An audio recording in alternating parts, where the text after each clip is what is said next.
رسوله الكريم أما بعد فأعوذ بالله من الشيطان الرجيم بسم الله الرحمن الرحيم فقد قال الله تبارك وتعالى في القرآن المجيد والفرقان الحميد ألف لام ميم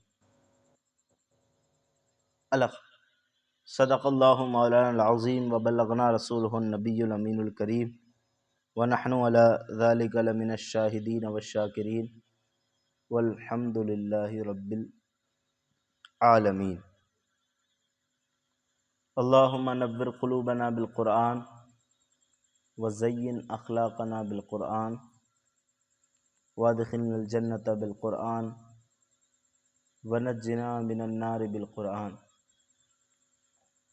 تمام تعریف و توصیف اس اللہ جل مجدہ الکریم کی ذات بابرکات کو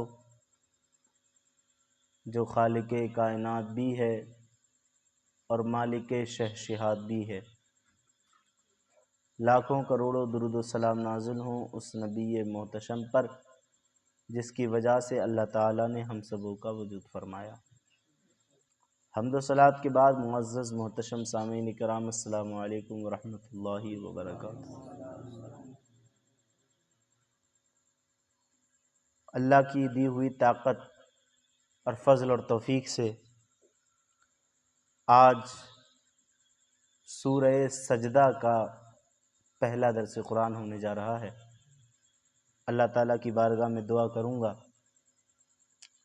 کہ میرا رب اس سورت کے شروع سے اخیر تک ہر آیت کا درس قرآن ہمیں سننے کی توفیق عطا فرمائے اور اس کے جتنے بھی احکام ہم پڑھیں ان سبوں پر عمل کی توفیق عطا فرمائے۔ یقیناً یہ ایک ایسا امر ذیشان ہے کہ جسے ہم ہر ہفتہ میں ایک مرتبہ انجام دیتے ہیں، کہ جس کی عظمتوں کا بیان اور جس کی عظمتوں کی تشریح ہم قیامت ہی کے دن دیکھیں گے۔ بیان تو بہت کچھ اس کے فضائل سے کیا جا سکتا ہے کہ قرآن سننے کی کتنی فضیلت ہے، اسے پڑھنے کی کتنی فضیلت ہے، اسے سمجھنے کی کتنی فضیلت ہے، لیکن حقیقت میں اس کا کیا مرتبہ ہے وہ ہم انشاءاللہ قیامت ہی میں دیکھیں گے۔ تو خوش نصیب ہے ہم سبھی کی کہ ہم اپنے رب کے قرآن کو سمجھنے کے لیے تشریف لاتے ہیں۔ ہم سبوں کو اس کی اہمیت کا ادراک کرنا چاہیے کہ ایک عرصے دراز تک ہم نے اس کو صرف پڑھا، اپنے زمانے طالب علمی سے لے کر اب تک ہم نے اس کو صرف پڑھا، اس کا مطلب کیا ہے یہ ہم نے نہیں سمجھا۔ خوش نصیبی کی بات یہ ہے کہ اب کسی ذریعے سے ہم سب اس کا مطلب سمجھ رہے ہیں، تو ہمیں اس پر خوشی ہونا چاہیے کہ اللہ رب العزت ہمیں اسے سمجھنے کی توفیق دے رہا ہے۔ تو میری رب تعالیٰ کی بارگاہ میں یہی دعا ہے کہ مالک اس پر ہم سبوں کو استقامت کے ساتھ قائم رکھنے کی توفیق عطا فرمائے۔ اللہ قرآن پاک کے اندر ارشاد فرماتا ہے الف لام میم، یہ وہ حروف ہیں کہ جن کو حروف مقطعات کہا جاتا ہے۔ دنیا کا کتنے سے بڑا مفسر کیوں نہ ہو، وہ اس کے معنی کو نہیں جانتا۔ اس کے معنی کیا ہیں وہ اللہ جانتا ہے اور اللہ کی عطا سے اس کے حبیب جانتے ہیں۔ اگر اللہ چاہے گا تو قیامت کے دن ہمیں بھی معلوم ہوگا کہ ان آیات کا مطلب کیا ہے۔ بعض مفسرین نے یہ تشریح کی ہے کہ یہ کلمات کوڈ ورڈ کی طرح استعمال ہوئے ہیں، جس طرح ہم اپنے آپس کی بول چال میں جو ہمارا کچھ قریبی ہو جسے ہم اپنی پرسنل بات شیئر کرنا چاہیں تو اسے بتا دیتے ہیں کہ میں یہاں ایسا لکھوں گا، اس کا مطلب یہ ہوگا. تو وہ جس کو بتایا ہوا ہوتا ہے، سمجھایا ہوا ہوتا ہے کہ میں یہاں پر 5 لکھوں گا تو 5 کا مطلب یہ ہوگا، تو وہ سمجھ جائے گا. لیکن خارج کے جتنے لوگ ہیں وہ نہیں سمجھیں گے. تو اللہ رب العزت نے اپنے حبیب کو ان آیات کے ذریعے کیا سمجھانا چاہا؟ حبیب نے سمجھ لیا. ہمارے لیے کیا حکم ہے کہ ہم ہر آیت پر ایمان لائیں، اسے سچ اور حق جانیں، کیونکہ یہی ہے قرآن. پہلے پارے کے اندر ہے یضل بہ کثیرا ویہدی بہ کثیرا. ہم اسی قرآن کے ذریعے کتنوں کو ہدایت دیتے ہیں اور اسی کے ذریعے کتنوں کو گمراہ کرتے ہیں. یضل بہ کثیرا ویہدی بہ کثیرا. ہم کتنوں کو گمراہ کرتے ہیں اسی قرآن کے ذریعے اور کتنوں کو ہدایت دیتے ہیں. اور کہا وما یضل بہ، اور گمراہ نہیں ہوتے ہیں الا الفاسقین، مگر صرف اور صرف کافر، کہ جن کے دلوں کے اندر کفر اور نفاق بھرا ہوا ہے، وہی گمراہ ہوتے ہیں. باقی یہ قرآن تو ہدایت کے لیے آیا ہوا ہے. فرمایا گیا آگے تنزیل الکتاب، کتاب کا اتارنا. کتاب سے مراد ای القرآن، قرآن کا اتارنا. ٹھیک ہے، کس طرح اتارنا؟ اس طرح معجزہ بنا کر کے اس کو اٹھانا، اتارنا کہ اس کے مثل ایک سورت یا چھوٹی سی آیت بنانے سے تمام فصحا، تمام بلغا عاجز ہیں. اس طرح کتاب کا نازل کرنا کہ بڑے سے بڑے فصیح، بڑے سے بڑے بلیغ اس قرآن کی مثل ایک چھوٹی سے چھوٹی آیت بنانے سے عاجز ہیں، بنا ہی نہیں سکتے. وہ کہا تھا نا کافروں نے کہ یہ جو قرآن ہے یہ تو گھڑ لیا ہے. آگے آئے گا اس کا ذکر، میں بھی بتاتا ہوں اس کے تعلق سے. کہا یہ قرآن کا اتارنا کس طرح اتارنا؟ اس طرح معجزہ بنا کر اتارنا کہ بڑے سے بڑے فصحا اس کے مثل ایک آیت لانے سے بھی عاجز ہے. لا ریب فیہ، اس بات میں کوئی شک نہیں ہے، من رب العالمین، کہ یہ رب کی جانب سے ہے. کتاب کا اتارنا لا ریب فیہ، اس بات میں کوئی شک نہیں ہے، کوئی شبہ نہیں ہے، من رب العالمین، کہ یہ کس کی جانب ہے؟ تمہارے رب کی جانب سے ہے. لیکن ام یقولون افتراہ، یہ کفار مکہ جو ہیں وہ یہ کہتے ہیں کہ یہ ان کی بنائی ہوئی ہے، محمد صلی اللہ تعالی علیہ وسلم کی یہ بنائی ہوئی ہے، اسے محمد نے صلی اللہ علیہ وسلم نے گڑھ لیا ہے، وہ یہ کہتے ہیں. تو پھر اللہ رب العزت نے ارشاد فرمایا کہ گڑھ لیا ہے؟ تم نے دیکھا ہے کہ محمد جب سے پیدا ہوئے صلی اللہ علیہ وسلم کسی یونیورسٹی میں، کسی مدرسے میں پڑھے ہی نہیں، امی ہے. اور امی ایسا شخص کہلایا جاتا ہے کہ جو پیدا ہونے سے لے کر مرنے تک ایک حرف نہ پڑھا ہو، اسے امی کہتے ہیں. امی ہمارے حضور نے دنیا میں کسی سے نہیں پڑھا، کسی مدرسے میں. اور تم بڑے بڑے فصیح ہو، بڑے بڑے بلیغ ہو، تمہاری فصاحت و بلاغت کا کیا جواب؟ تو کہا ہے ایک امی کی جس نے کسی سے نہیں پڑھا، اس نے جو گھڑ لیا اسی کی طرح تم بڑے بڑے جنہوں نے پڑھا ہے اسی کی طرح لے آؤ اگر گھڑ لیا ہے تو. سمجھ رہے کس طرح عاجز کیا؟ کہ وہ تو تمہارے نزدیک بے پڑھے لکھے ہیں، انہوں نے تو کسی مدرسے سے پڑھائی نہیں، کسی یونیورسٹی سے فراغت نہیں ہوئی، کوئی سند نہیں، اور تم صاحب سند بھی ہو، تم صاحب مدرسہ بھی ہو، تمہارے پاس بڑی بڑی ڈگریاں بھی ہیں، تم تو فصیح و بلیغ ہو، تو پھر ایک ان پڑھ کی بنانے کی طرح تم بنا لاؤ.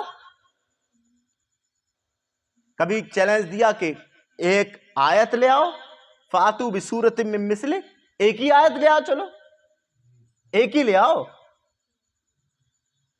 تو نہیں لا پائے.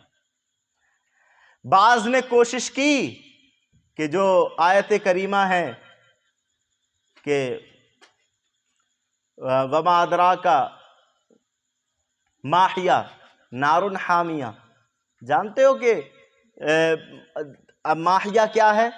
وہ اللہ کی جہنم ہے۔ اس طرح کی آیت کریمہ ہے۔ تو کہا اس کے وزن پر ہم ایک کلام بنائے ہیں، تمام سارے جتنے فصیح و بلیغ تھے سب مل کر۔ تو کہا کون سا کلام؟ کہا وہ الفیل ملفیل وما ادراک ملفیل، کہ ہاتھی ہاتھی ہے، تم جانتے ہو کیا ہاتھی ہے؟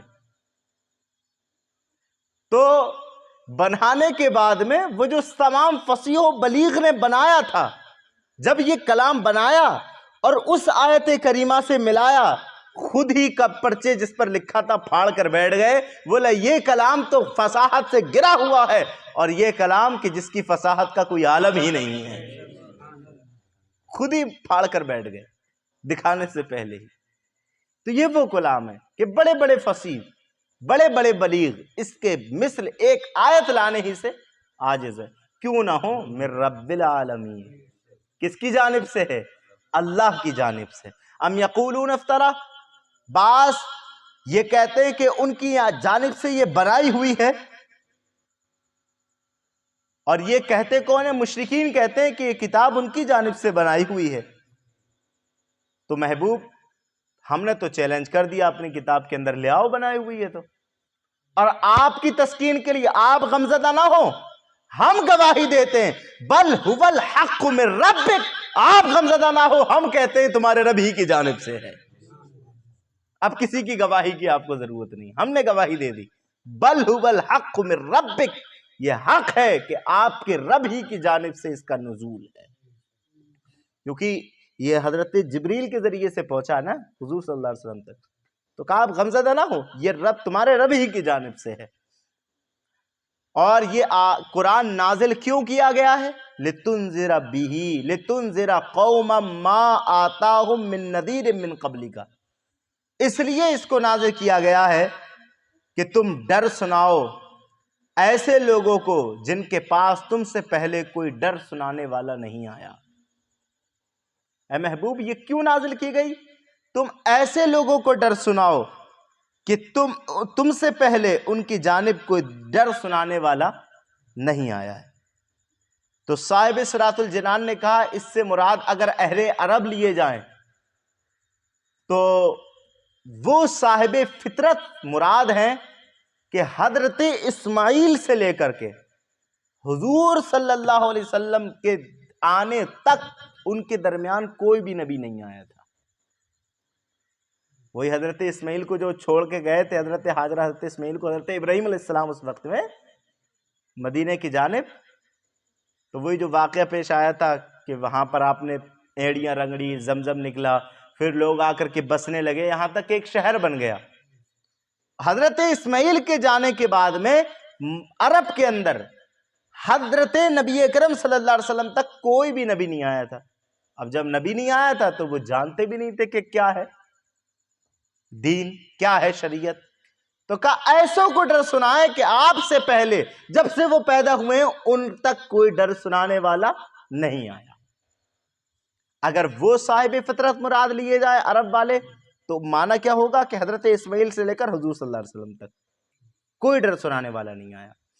اور اگر عرب کے علاوہ کے لوگ مراد لیے جائیں تو اس سے مراد ہے حضرت عیسیٰ سے لے کر ہم تک، ان تک کہ جن تک قرآن پہنچا ہے کوئی بھی ڈر سنانے والا نہیں آیا۔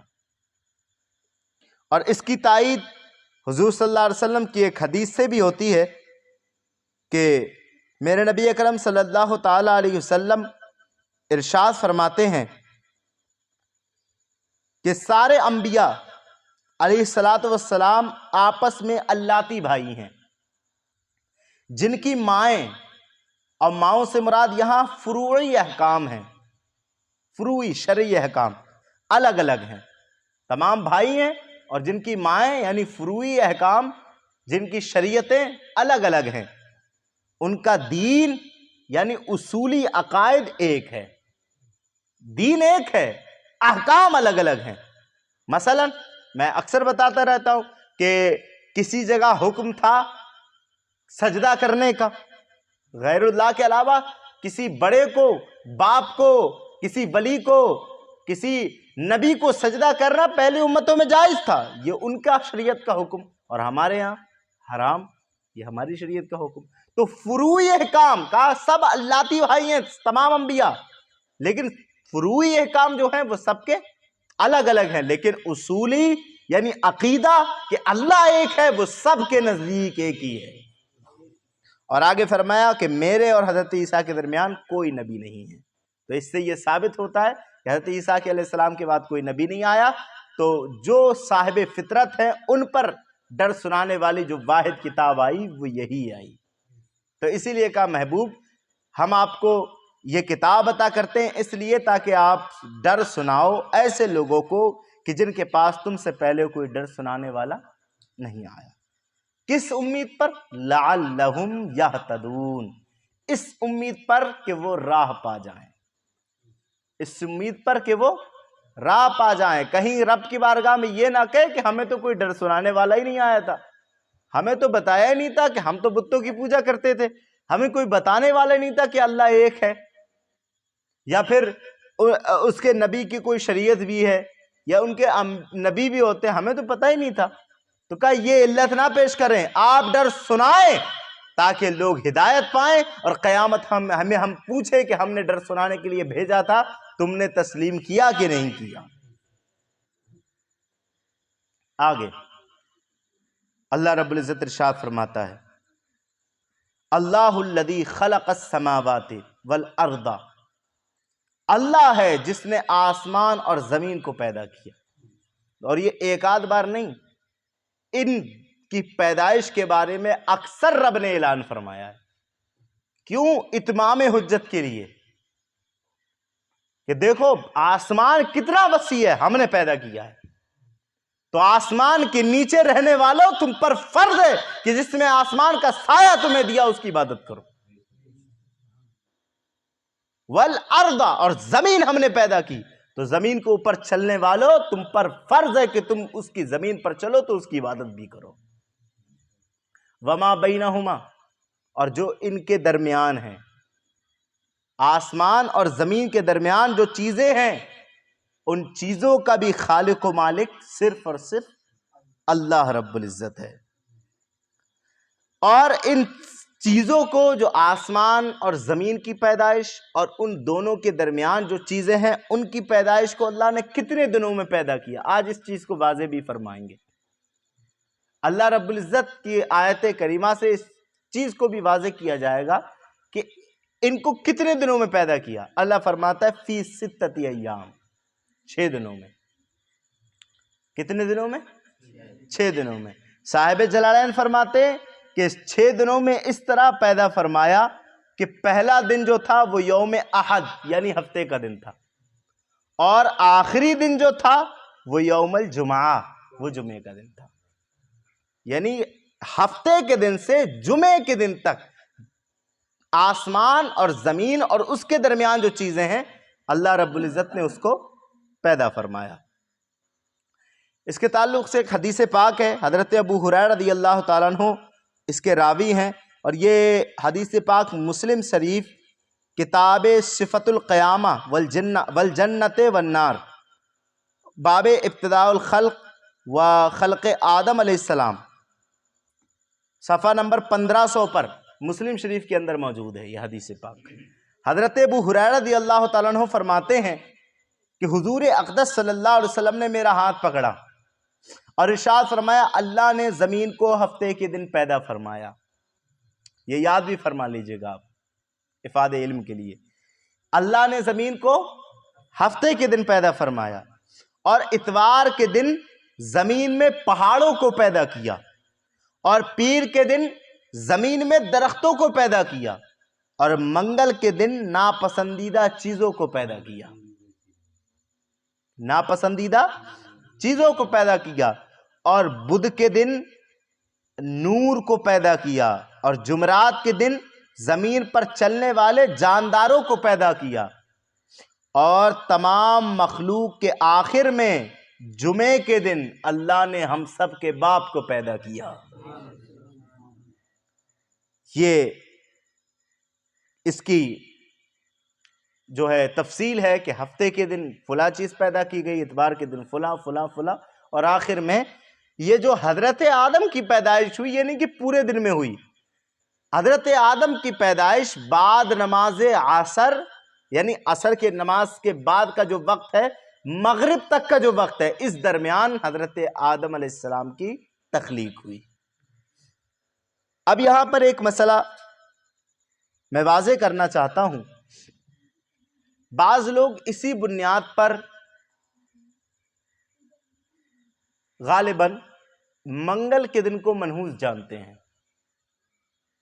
کہ منگل کے دن چونکہ ناپسندیدہ چیزوں کی پیدائش ہوئی ہے، گویا کہ منگل کا دن منحوس ہے، اس دن کوئی کام نہ کرو، اس دن شادی بیاہ نہ کرو، اس دن کسی خیر کام کی شروعات نہ کرو۔ تو دیکھیں یہ نری جہالت کی بات ہے۔ منگل کا دن ہو یا محرم کا مہینہ ہو یا سفر کا مہینہ ہو یا الو ہو، کوئی بھی چیز منحوس نہیں ہوتی۔ حضور کی حدیث سنو، ولا تیرتا ولا سفرا ولا حامہ، حضور فرماتے کوئی بھی چیز منحوس نہیں ہوتی۔ الو کو لوگ بعض حضرات منحوس جانتے ہیں، الو منحوس نہیں ہوتا، کوئی دن منحوس نہیں ہوتا، کوئی مہینہ منحوس نہیں ہوتا۔ جب چاہیں شادی کریں، جب چاہیں کسی خیر کام کی شروعات کریں۔ ہاں منگل کے دن کچھ کاموں کی احتیاط بتائی گئی ہے، جیسے ناخن نہ تراشے جائیں، بال نہ کاٹے جائیں، اور یہ بھی بتایا گیا ہے کہ اگر کسی کام کو شروع کرنا ہے تو منگل کو نہ کر کے بدھ سے کیا جائے، کیونکہ بدھ والے دن جو کام شروع ہوتا ہے وہ پائے تکمیل تک پہنچتا ہے۔ لیکن ایسا نہیں کہ منگل کو کرنا برا ہے، اگر منگل کو بھی شروع کریں گے تب بھی صحیح ہے، لیکن مستحب یہ کہ بدھ سے شروع کیا جائے۔ ایسا عقیدہ کرنا کہ منگل سے شروع کریں گے تو دن خراب ہے، اس وجہ سے ہمارا کام بھی خراب ہوگا، تو یہ نری جہالت کی بات ہے۔ کوئی بھی دن منحوس نہیں ہوتا، نہ کوئی مہینہ منحوس ہوتا ہے، نہ کوئی شے منحوس ہوتی ہے۔ امید ہے کہ بات سمجھ میں آ گئی ہوگی۔ تو کہا یہ سب کچھ اللہ نے پیدا کیا، ثم استوى علی العرش، پھر عرش پر استوا فرمایا۔ استوا کا کیا معنی ہے یہ اللہ ہی بہتر جانتا ہے۔ یہ کلمات متشابہہ میں سے ہے۔ کبھی قرآن کے اندر ابھی آئے گا ید اللہ، تو ید کا معنی عربی میں آتا ہے ہاتھ، تو ید اللہ کا کیا معنی ہوا؟ اللہ کا ہاتھ، حالانکہ اللہ ہاتھ سے پاک ہے۔ کبھی آئے گا قرآن پاک میں وجہ ربک، وجہ معنی عربی میں آتا ہے چہرہ، اور ربک تیرے رب کا معنی کیا ہوا؟ رب کا چہرہ، حالانکہ اللہ چہرے سے پاک ہے۔ اس طرح کے جو کلمات آتے ہیں ان کو متشابہات کہا جاتا ہے۔ اس کے تعلق سے علماء فرماتے ہیں یا تو مناسب توضیح کر لی جائے، یا پھر اس کا معنی بھی رب کی ہی مراد پر چھوڑ دیا جائے کہ قیامت میں معلوم ہوگا کہ جب ہم رب کا دیدار کریں گے، اس کا معنی تب معلوم ہوگا۔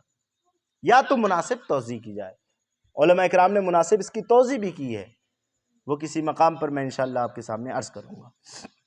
تو کہا ان سب کو پیدا کرنے کے بعد اللہ نے عرش پر استوا فرمایا۔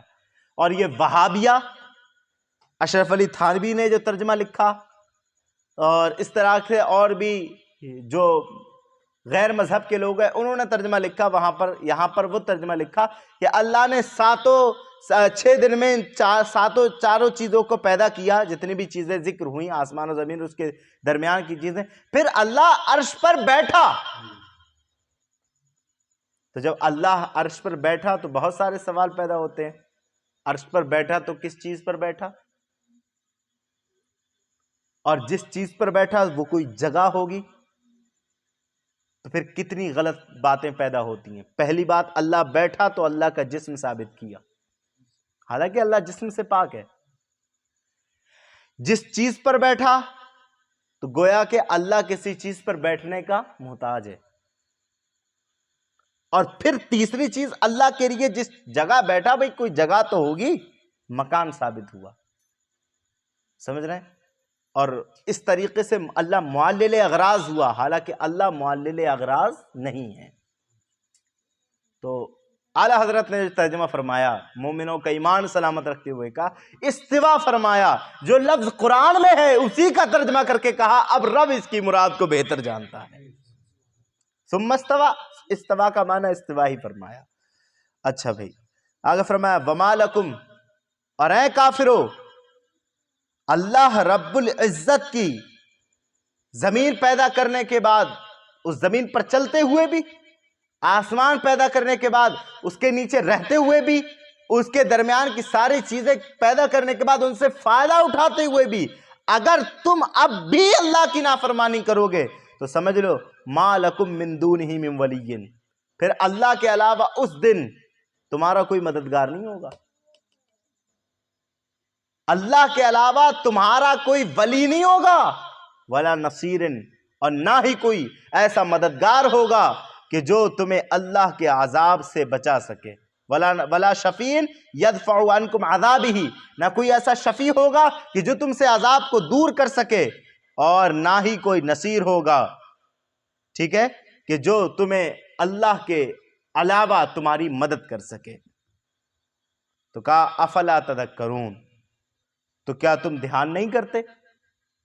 تو پھر سوچو کہ جو تمہارا مددگار اللہ کے علاوہ کوئی نہیں ہو سکتا تو پھر کیوں اللہ کے علاوہ کی عبادت کرتے ہو؟ تمہیں اللہ کے عذاب سے اللہ کے علاوہ کوئی بچا نہیں سکتا تو پھر کیوں علاوہ کی عبادت کرتے ہو؟ پھر غور کرو، افلا تذکرون، اللہ نے فرمایا تو پھر تم دھیان کیوں نہیں کرتے؟ دھیان کرو، جو تمہیں ان تمام مصیبتوں سے بچائے گا وہ اللہ ہی ہے، تو پھر اس کی عبادت کرو۔ آگے فرمایا یدبر الامر من السماء الى الارض، کام کی تدبیر فرماتا ہے آسمان سے زمین تک، آسمان سے زمین تک جتنے بھی کام ہیں سبوں کی اللہ تدبیر فرماتا ہے۔ ثم یعرج الیہ فی یوم، پھر یہ سارے کام لوٹیں گے ایک دن اللہ ہی کی جانب، اور کان مقدارہ الف سنہ، اور اس دن کی مقدار جس دن یہ سارے کام لوٹیں گے اللہ کی جانب تمہارے نزدیک اس کی مقدار 1000 سال ہے، الف سنۃ مما تعدون، کہ تمہاری گنتی کے مطابق اس کی جو مقدار ہے وہ 1000 سال ہے۔